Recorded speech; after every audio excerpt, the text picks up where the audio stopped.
Welcome back. The award-winning Matt Lee joins us. We're talking about real estate issues here in Kingston, and specifically the red-hot rental market. Yeah. It is crazy. So we are into that time where we deal with the downtown market, better known as the Queens student rental market, and also St. Lawrence. I mean, I don't see as many coming on the board in the Portsmouth area right now, but we do see the downtown moving quickly. It's a really low rate. Yeah, so we're getting into that time where there's not a lot on the market, there's a lot of demand, there's a lot of people that are out there looking, and we are getting into a number of offers. Things are selling quickly, and I think that it's a time right now that the prices are the highest personally that I've seen in certain areas, and I think that if you're looking and you have something and you think, well, am I going to sell anytime soon? It's something to consider right now, I think, because interest rates, they're talking about going up, they're talking, and all of a sudden I think cap rates follow that a little bit. So, I mean, I think that it's a very good time for a seller. Nothing wrong with looking to make money, but however, some of these units maybe not quite up to code.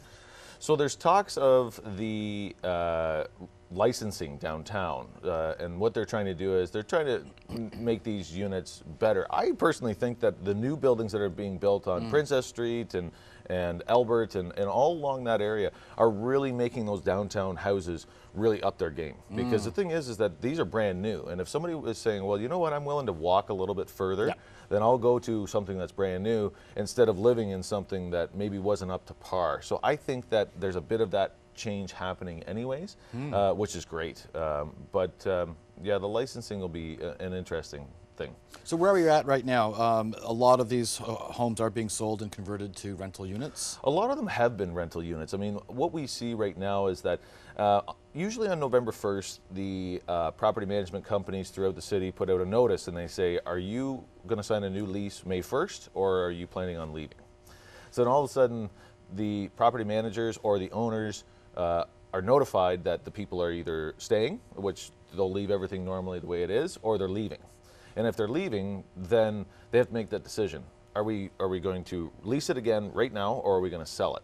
So that's why that market kind of starts, basically December 1st and goes into February, because students and parents want to get a good house, whether it's for buying or it's for renting. If you wait until the middle of February, everything that is good could be taken. I mean, we look at the vacancy rate of being 0.7%. So if you start looking at what it would be down in that area, it would be slim to none, and all of a sudden if you wait too long, you're thinking, what am I going to do? So the city is looking to crack down on unlicensed rental units for student housing. And this is part of this rental market that they're talking about, because there are, and this is a bit of a concern, and I think that they'll work it out, but as we mentioned, that it is 0.7% of a vacancy rate in the city. They are trying to license and get everything kind of in line, and I totally understand the health and safety to make sure that is, but the reality is that we do have a number of illegal units throughout the city, and the concern would be, where would you put them? Yeah. So if you're going to get them out, they got to go somewhere. If we're going to start to crack down on that, I mean, I totally understand the position and why you would do that. I just don't know what you do. So I mean, I think that they're going to, work it through, figure it out, and go from there. We have a number of buildings that are sitting at the Ontario Municipal Board. The city did their whole planning. Everybody has their right to have their voice heard from the other side, but when we get into that point where we have these buildings and over 1,000 units sitting at the OMB, then we have an issue of how do we get new stuff built to create more of a vacancy rate so that people have some choice and that prices don't get pushed way up. And there's a backlog because all this stuff goes to Toronto, some office, and it just funnels because it's not just Kingston, it's other areas. Yeah, we're dealing with the Peterborough, the Belleville, the London, the Windsor, we're dealing with Toronto. So I mean, these high-rise buildings that are being contested in Toronto, we're sitting in line with them. Wow. So then all of a sudden you have this one board and everybody's funneling into this one spot.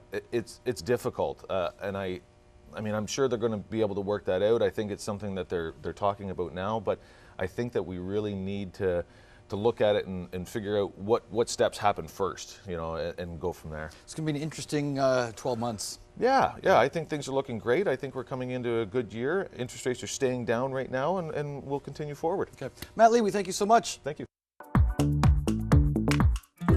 Real Estate Tips, brought to you by Matt Lee of Royal LePage.